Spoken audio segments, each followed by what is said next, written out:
ये क्या है सर? ये गागर में सागर हथियार है। गागर में सागर का मतलब समझते हो कि गागर चुल्लू ये होती है, ये इसमें पूरा सागर समा जाना। इस गागर में, इस छोटी सी चीज में पूरा महासागर भर देना, वो है एसएससी जीडी का पूरा सिलेबस इन 200 पेजेस के अंदर। मैथ भी, रीजनिंग भी, जीएस भी, हिंदी भी। इंग्लिश नहीं है, हिंदी है।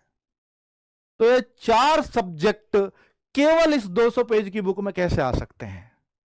आपने सुना है ना कि भाई जब हम छठी 7वीं क्लास में होते थे, मास्टर पेपर बनाता था, वही वही हमें पढ़ा रहे हैं, तो हम कहते थे सर इंपॉर्टेंट निशान लगवा दो, तो वो उनको जरूर लगवा देते थे जो एग्जाम में आएंगे ही आएंगे, है ना। तो फिर कुछ को छोड़ देते थे। तो अब हमने ये देखा और ये देखा कि भाई पिछले सालों का क्या क्या ट्रेंड रहा है मैथ में, क्या क्या रीजनिंग में रहा है एसएससी जीडी में, और 10th लेवल के और एग्जाम्स में भी, जैसे फेज 11 12 13 हुए, उनमें भी 10th लेवल का एग्जाम होता है, उनमें भी क्या लेवल रहा था। तो उन सभी प्रश्नों को हमने देखा कि भाई मैथ में ये टाइप पूछी गई है बस, और एक टाइप का सिर्फ एक ही प्रश्न है, इसलिए 4 सब्जेक्ट 200 पेजेस में समा रहे हैं।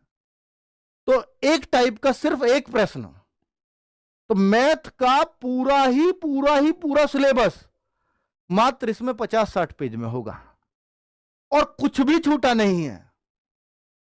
तो इसका मतलब प्रैक्टिस के लिए बहुत प्रश्न नहीं है, पर अगर आपने इसके प्रश्न कर लिए तो फिर कोई क्वेश्चन एसएससी जीडी में बाहर नहीं जाएगा। तो इसके प्रश्नों को कई कई बार कर जाना। तो भाई देखो, एक कहता कि भाई मुझे एग्जाम टाइम में इतनी मोटी बुक को कर पढ़ना चाहिए, इतनी छोटी बुक को, मैं कहूंगा छोटी बुक को 2-3 बार कर लो, उससे बढ़िया सॉल्यूशन नहीं है कुछ भी। तो वही छोटी बुक को अगर अब 50 दिन में, इस छोटी बुक को, ऐसी मैथ है, सेम रीजनिंग